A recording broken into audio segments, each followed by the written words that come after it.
आसामनि सासे मुंदांखा मेथाइ रोजाबगिरि बयजोंबो सिनायजानाय बयजोंबो मिथिजानाय मानगोनां जुबिन गार्गआ रुंसारि जाबाय। सिंगापुराव स्कुबा ड्राइभिं खालामनायाव लैथोआव गोग्लैनानै जोबथा हां लायो।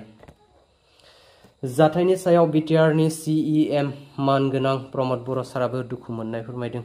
लोगोसेयैनो आसामनि chief minister doctor Himanta Biswa शर्माया मा बुंखो नोंथांमोनाबो नायलांनो हागोन।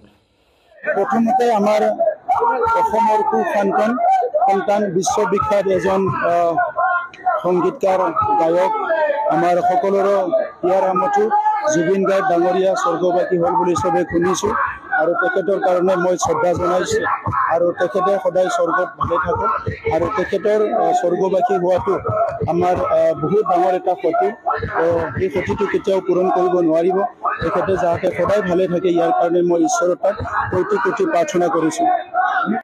এই মাত্ৰই ফোনটোত আছে পবিত্ৰ মাৰ্ঘেৰিটা ডাঙৰীয়া তেখেতে মোক জনাইছে যে জুবিন গাৰ্গ ডাঙৰীয়া বা আমাৰ মৰমৰ জুবিন এই সংসাৰত নাই। তেখেতে এই সংসাৰৰ পৰা আঁতৰি গৈছে।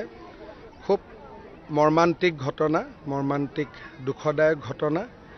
আজি আমি বিজেপি দলে আজি গধূলিও আমি নিৰ্বাচনী প্ৰচাৰ নকৰোঁ। মই এতিয়া খালি গুমাত গৈ মানুহখিনিক নমস্কাৰ কৰি মই গুৱাহাটীলৈ তুৰন্ত উভতি যাম। তেখেতৰ সৎকাৰ বা কি ধৰণে আমি তেখেতক আনো গোটেই কথাবিলাক গুৱাহাটীত গৈ আমি আলোচনা কৰিম। অসমবাসী ৰাইজৰ লগতে মই সমগ্ৰ অসমবাসী ৰাইজৰ হৈ কি ক'ম, দুখৰ ক'বলগীয়া একো শব্দই নাই, শব্দই বিচাৰি পোৱা নাই। এটা মৰ্মান্তিক ঘটনা, জাতিৰ অপূৰণীয় ক্ষতি, জাতিৰ এটা অমূল্য সম্পদ আমি